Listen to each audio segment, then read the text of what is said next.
今天我不跟你们聊养生，不聊药方，也不聊什么补气补血，我要聊一件比生病更可怕的事。我行医几十年，摸过无数的脉，看过无数张脸，上至达官显贵，下到贩夫走卒。我发现一个现象，很多人的病根本不是身体出了问题，而是被人害。你身边要是跟着一个骨子里坏透了的人，哪怕你底子再好，最后也得被他拖垮。所以我常跟学生说，看病要先看人，治病要先治环境。你说这话是不是危言耸听？不是。我见过太多这样的案例，心痛得很。今天我就把这压箱底的10人功夫，连同那些让我至今想起来都难受的真实故事，一股脑掏出来给各位讲清楚。骨子里坏的人，往往有5个特征，只要占了一条，听我一句劝，赶紧跑，跑得越远越好。这不是开玩笑，这是保命。咱们先说第一种，我管它叫游神闪光，眼露四白。你们有没有遇到过这种人，跟你说话脸上带着笑，但你仔细看他的眼睛，那眼珠子是飘的，像水面上的浮萍，忽左忽右，从来不敢正眼看你超过3秒钟。更可怕的是，当他在心里盘算利益得失的时候，那眼珠子会瞬间转得飞快。或者你看他的眼睛，眼白多，眼黑少，有时候还会露出股寒光。中医讲肝开窍于目，肝主魂，这个魂字怎么写？左边一个云，右边一个鬼，他是跟着神走的。一个人眼神正不正，代表他的肝气正不正。眼神飘忽甚至露白眼的人，说明他心神不定，肝气郁结，且带着邪火，他的魂是不安定的，随时准备离体而出，去算计，去掠夺。我年轻时候遇到过这么一个案例，至今记忆犹新。有个做生意的老板姓陈，非常豪爽，典型的阳气足，心肠热的人。他带着他的合伙人来看病，那个合伙人一进门，看着文质彬彬，戴着副眼镜，穿得也体面，见人先鞠躬，礼数周全得很。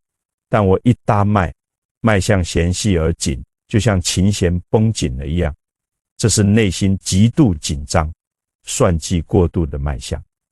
再一看他的眼睛，我心里就是一惊。这人跟我说话的时候，眼神总是往旁边溜，眼底发黄，带着红血丝，那是心肝火旺，欲求不满的象。最关键的是一个细节，当陈老板转身去帮他倒水，背对着我们的时候，我在墙上的镜子里看到了那个合伙人盯着陈老板背影的眼神。那一瞬间，原本带着谦卑笑意的眼睛突然变得冰冷，眼珠微微上吊，露出下眼白，全是算计，还有一种说不出的嫌弃，凶光毕现。我当时心里咯噔一下，这种四白眼加上背后冷静般的目光，在相学上叫蛇蝎之相。我借着写方子的机会，悄悄把陈老板拉到一边，跟他说，这个人不可深交，钱财上一定要清楚。他心术不正，肝火里藏着阴毒。那陈老板听了还不乐意，摆摆手说，哎呀，大夫，你多虑了，我们是拜把子兄弟，创业10几年了，人家对我可好了，还帮我挡过酒，我信得过他。结果呢，不出3年，那个陈老板气急攻心进了医院，半身不遂，躺在床上连话都说不利索。为什么？就是被这个所谓的好兄弟做假账，一点一点掏空了公司，最后卷走所有流动资金，连厂房都给抵押了，甚至还反咬一口，把陈老板告上了法庭。说陈老板骗他的钱，你看，这就是神善了。一个骨子里坏的人，他的心是不安分的，随时随地都在算计，算计怎么从你身上刮油水，怎么踩着你上位。这种算计藏在心里，但一定会露在眼睛里。这种人你对他再好，他也不会记得你的恩情，因为在他眼里，你不是朋友，你是猎物，是一块待宰的肥肉。再来说第二种，往往被人当成是聪明或者口才好，但我告诉你们，这叫因势狼顾，身弱破罗。咱们先说狼顾，大家看过动物世界里的狼吗？狼走路的时候，如果听到后面有动静，它不会整个身子转过来，它只会猛地一回头，那个肩膀不动，头能转180度。这在面相学上叫狼顾之相。历史上最有名的就是司马懿，这种相代表什么？代表隐忍和极度的阴狠。现代人很难做得那么夸张，但在生活里你注意观察，有一种人走路肩膀是缩着的，头是往前探，你要是叫他一声，他回头的眼神是斜着撇过来，带着一股子阴冷和防备。这种人城府极深，心狠手辣。再配合上声音来看，中医讲肺主声，肾主纳气，声音是五脏六腑精气的外现。一个人的声音如果洪亮圆润，说明他中气足，心胸宽广。但如果一个人的声音听起来像破锣一样刺耳，带着破音，或者是那种尖酸刻薄的公鸭嗓，又或者说话总是从牙缝里往外挤，气流短促，这说明他气量狭小，内心刻薄，气机是紧绷的。还有种更隐蔽的，就是言不由衷的声线，他嘴上夸你，哎呀，你真厉害，你真棒，但那个声音是飘的，是虚的，甚至尾音带着一丝嘲讽，这就是典型的笑面虎。这种人最擅长捧杀，他当面把你捧上天，让你飘飘然，让你觉得他是知己。等你对他毫无防备，把后背露给他的时候，他手里那把刀子是真的，扎的也是真的深。我有个病人是个老实巴交的教书先生，一辈子兢兢业业攒了点养老钱，就是被这么一个声音好听，整天喊他大哥的人给坑了。那个人整天在他耳边吹风，说大哥你才华横溢，教书屈才了，现在有个内部项目稳赚不赔，应该去投资赚大钱。那声音诚恳啊，听着老先生心里热乎乎的。结果呢，那是把他往火坑里推。老先生把养老金都拿出来了，等人跳进去了，那个好兄弟在岸上拍手笑，钱到手就消失得无影无踪。老先生最后气得得了肺癌。为什么是肺癌？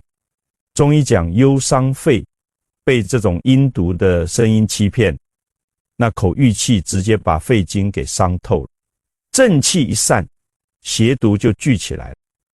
所以听人说话，不要只听内容，要听气，气不对，心就不对，心不对，人就坏了。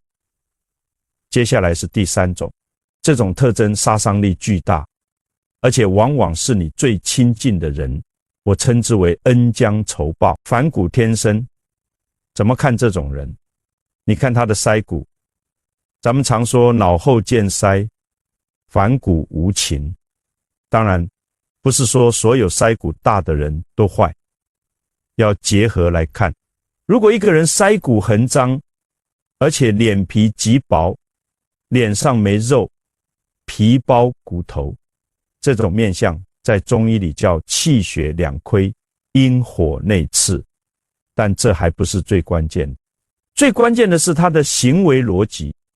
这种人有一个致命的特点，你对他好1000次，他觉得是应该的。你只要有一次对不起他，或者没满足他的要求，他能把你恨进骨头里。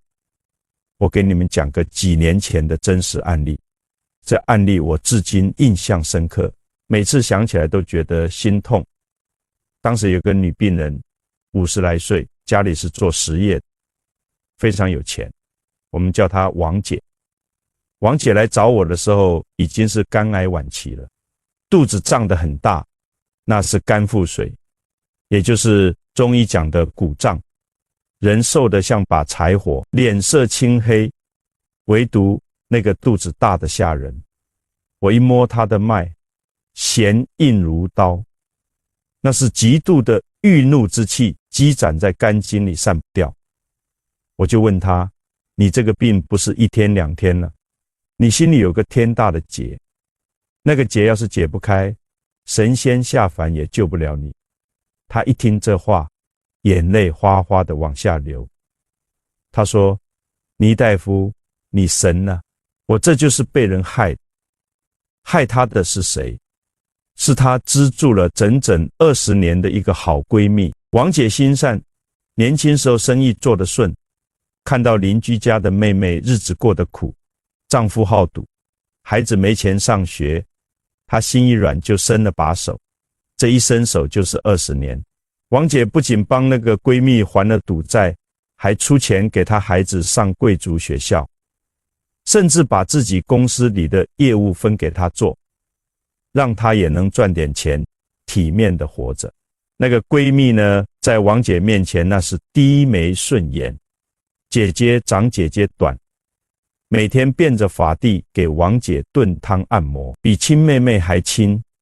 但是大家注意听，王姐后来跟我回忆说，有时候她转身的一瞬间，能在镜子里看到那个闺蜜盯着她背影的眼神，那个眼神不是感激，是冷，是嫉妒，甚至带着一种恨意。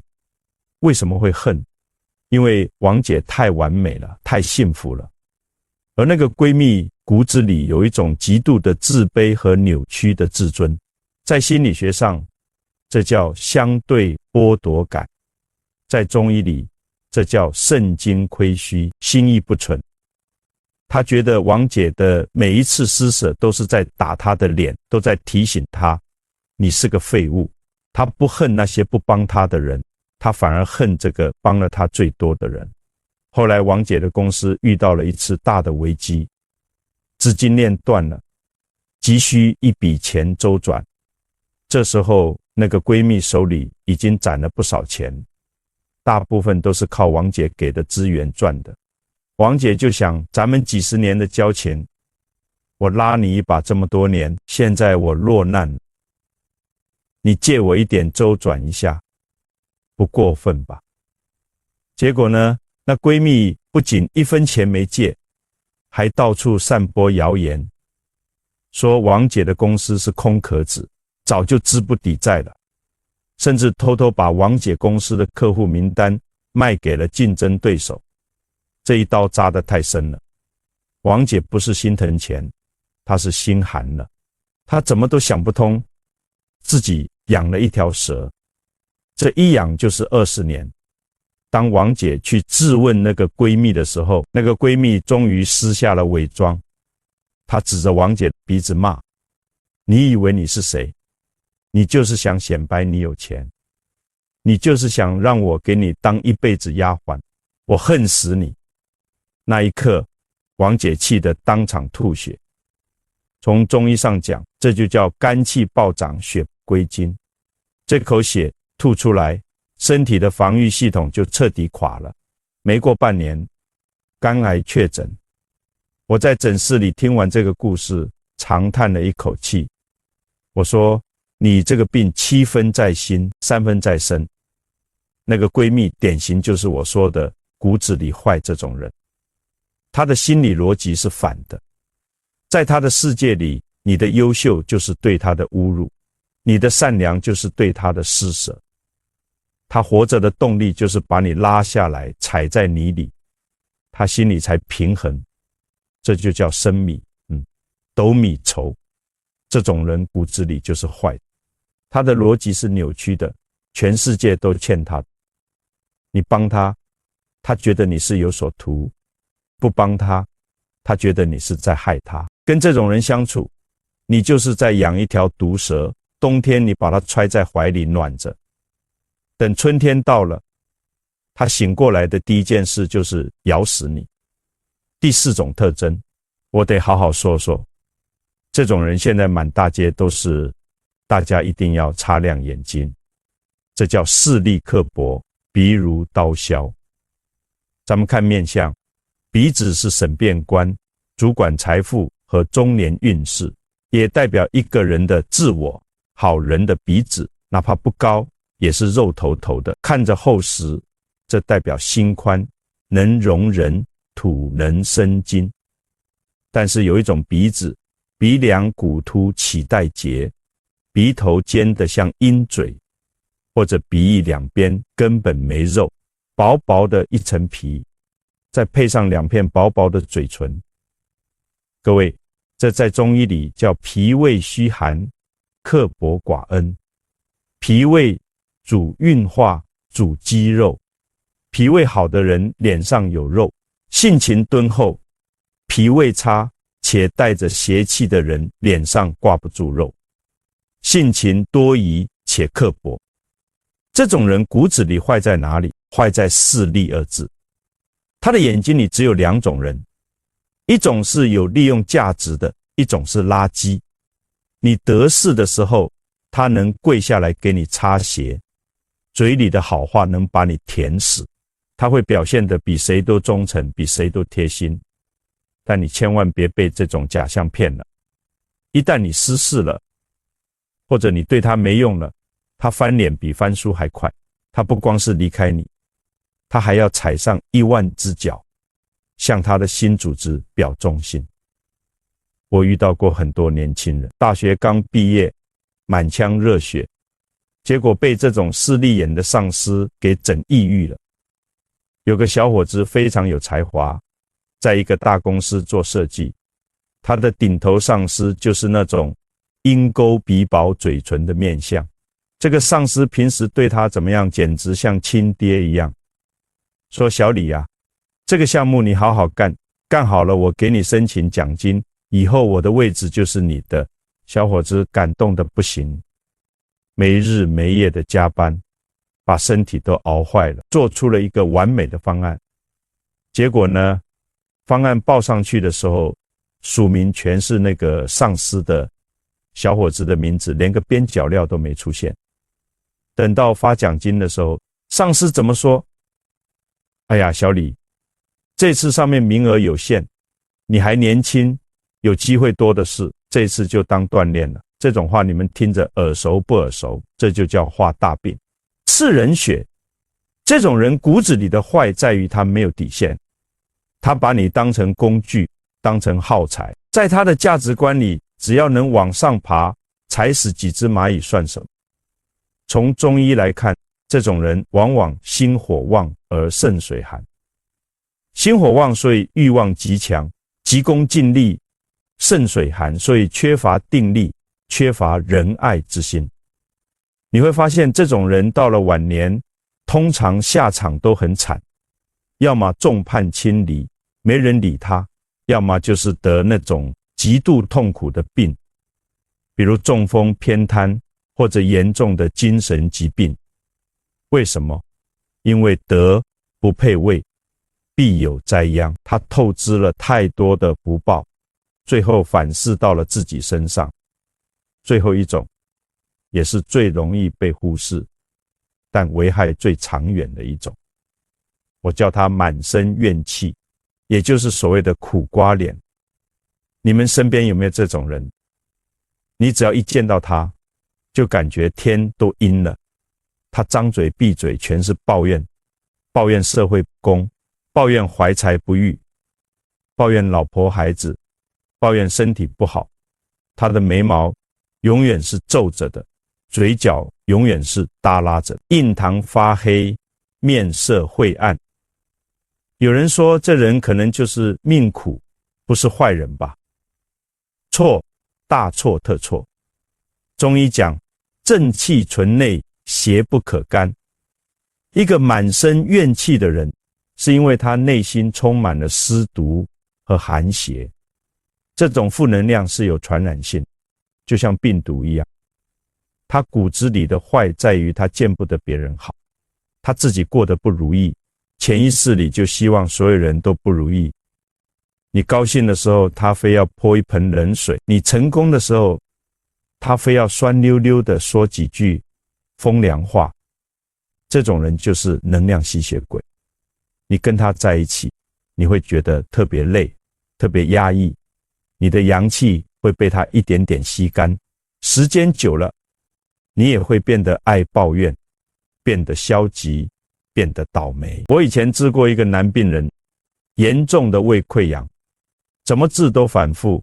我就问他家里情况，他说他老婆就是个怨妇，每天回家不是骂孩子就是骂公婆，要么就说自己命苦。这个男病人不想吵架就忍着。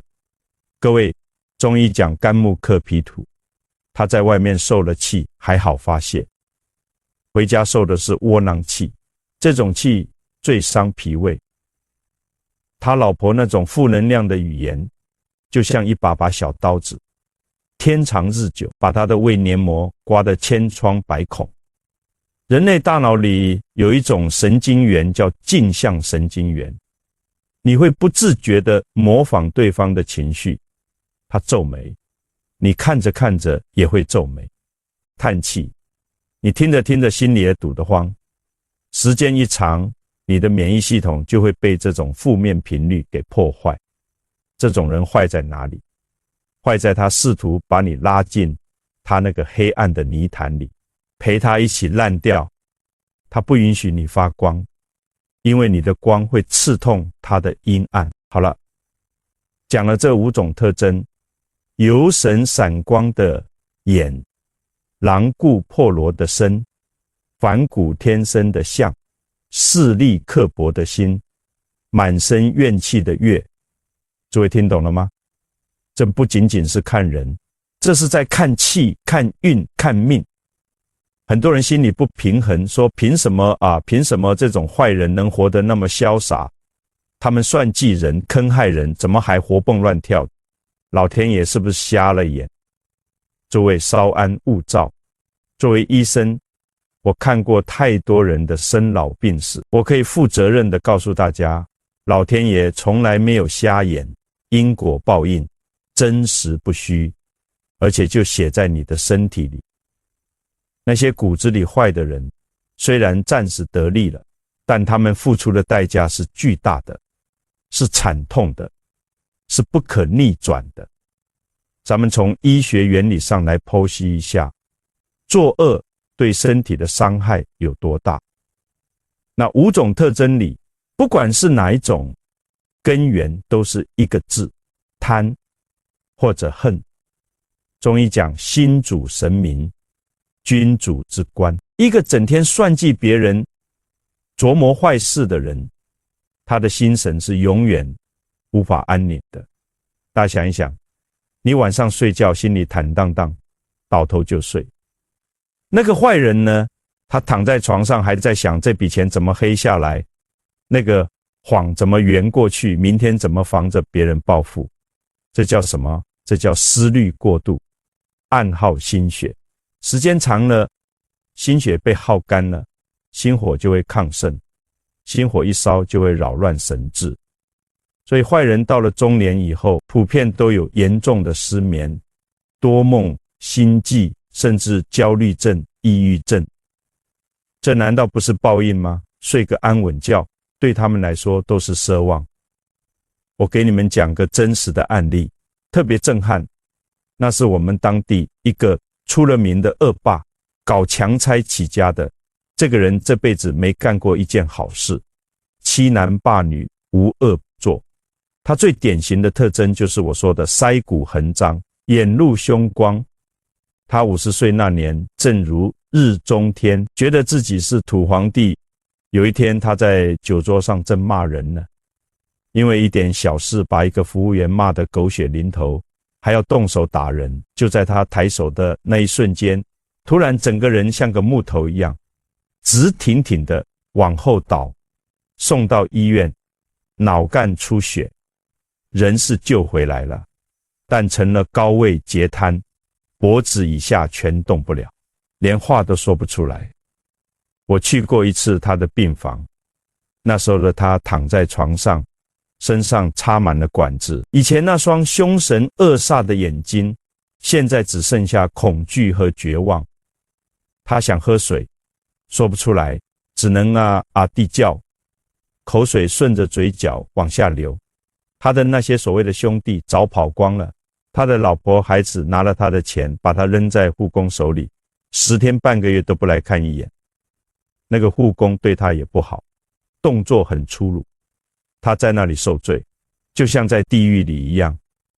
我看着他的样子，心里就在想，这就是现世报啊！他在盛怒之下肝阳暴张，气血直冲头顶，血管根本承受不住这种邪气的冲击，直接爆裂。这就是他一辈子积攒的戾气，最后给了他致命一击。所以千万不要羡慕那些坏人，你只看到了他们吃香喝辣，你没看到他们半夜吃大把的安眠药，你只看到了他们开豪车，你没看到他们躺在 ICU 里插管子的痛苦。善恶之报，如影随形，不是不报，时候未到，时候一到，全部都报。这个报不是迷信，是生理学，是病理学。你的每一个恶念都会让你的身体分泌毒素，你的每一个善念都会让你的身体产生免疫力。这就是为什么我说善良是最好的养生。但是很多人在后台问我，你也说了，有些人是亲戚，是顶头上司，我躲不掉啊，我总不能为了避开他们，连工作不要了，连年都不回家过吧？问得好，这就是现实。这世上有一种无奈，叫冤家路窄。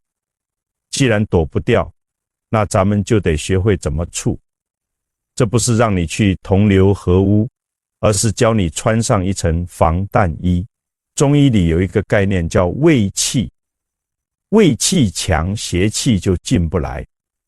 今天我就教大家3招，如何在心理和行为上修炼出一层刀枪不入的卫气。第一招叫视若寻常，以此养晦。你们记住了，骨子里坏的人，尤其是那种眼露赤白和势力刻薄的人，他们最恨什么？最恨别人比他强，比他聪明，比他过得好。他们的嫉妒心就是一团火，你越优秀，这火烧得越旺，就肯定要烧到你身上。所以在他们面前，你千万别逞能，别显摆。道家讲潜龙勿用，就是这个道理。我有个病人是个年轻的公务员，才华横溢，文章写得漂亮，人也精神，但他那个科长就是个典型的小人，嫉贤妒能，心胸比针眼还小。刚开始这小伙子不懂事，有什么好点子都在会上抢着说，觉得是为单位好。结果呢，处处被穿小鞋，最脏最累的活都给他评优评先，永远没他的份，甚至还被科长在领导面前告黑状。这小伙子身体累出了一身的病，失眠、脱发、心悸。他来看病的时候，脉象细弱，心气大伤。跟他说，你的药方子里缺一味药，这味药叫装傻。我说从明天开始，你在这个科长面前要把你的光芒收起来。他问你意见，你就挠挠头，说科长您高见，我这脑子笨，想不出来，全听您的。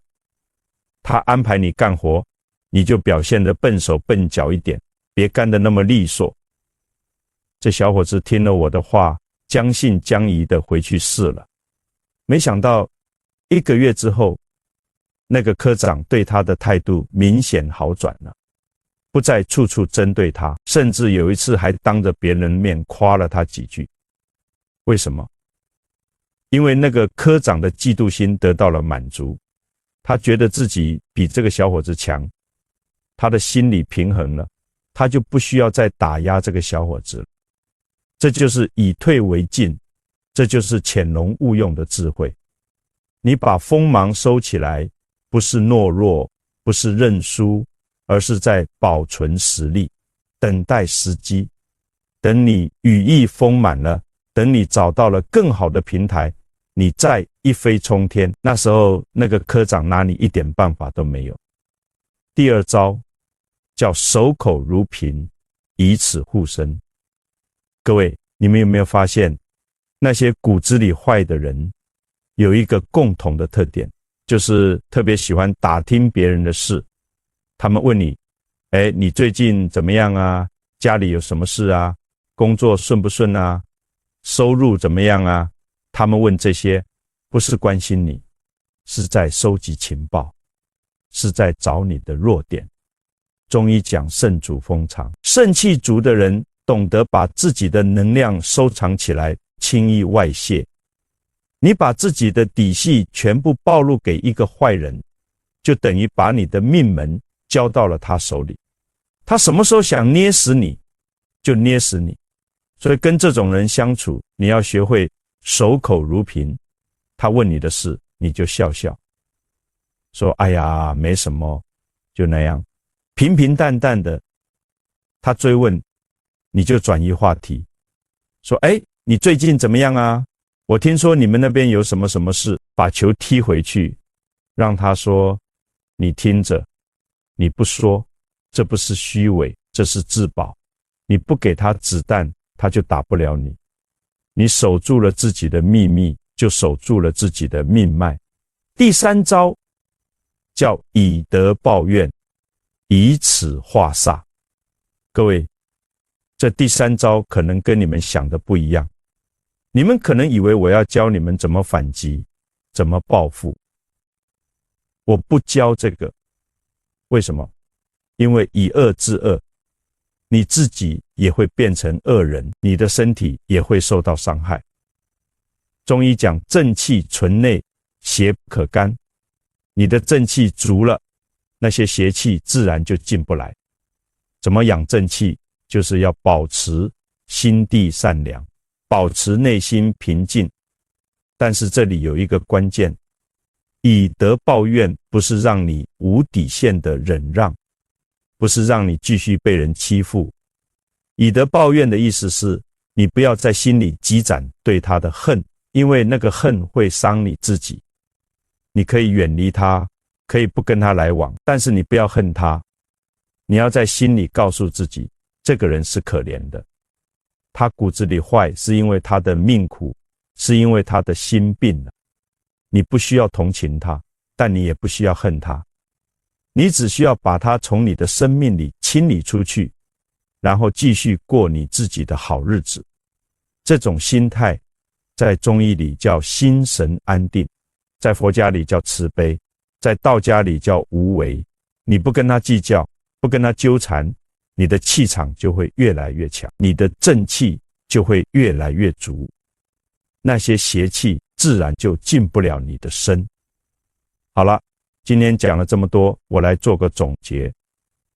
骨子里坏的人有5种特征：游神闪光的眼，狼顾破罗的身，反骨天生的相，势利刻薄的鼻，满身怨气的脸。这5种特征，你只要看到1种，就要提高警惕；看到2种以上，就要赶紧远离。这些人骨子里坏，不是因为他们天生就是坏人，而是因为他们的心病了，他们的气机乱了，他们的正气散了，他们的每一个恶念，每一个坏行为，都在消耗他们自己的福报，都在给自己的身体埋下病根。而你只要守住自己的正气，守住自己的善良，守住自己的底线，就能在这个复杂的世界里活得健康，活得长久，活得有尊严，最后，我想用一句话送给各位：善良是最好的养生，正气是最强的护身符。你心里有善，身体就有光；你心里有正气，邪气就进不来；你心里有智慧，坏人就进不了你的身。所以啊，从今天开始，好好修你的心，好好养你的气。你的气养好了，你的命就顺了；你的心修好了，你的福就来了。人生短短几十年，不要把时间浪费在跟坏人纠缠上，不要把精力浪费在怨恨上，不要把健康浪费在负能量上。你要把你的时间、你的精力、你的生命都用在美好的事情上，用在值得的人身上，用在让自己变得更好上。这样，你就是这世上最有智慧的人。不是因为你有多少钱，不是因为你有多高的地位，而是因为你有一双识人的眼睛，有一颗清醒的头脑，有一身刀枪不入的正气。愿各位都能够识破小人，远离恶缘。愿各位都能够正气充盈，福寿绵长。愿各位都能够健康平安，幸福美满。南无阿弥陀佛。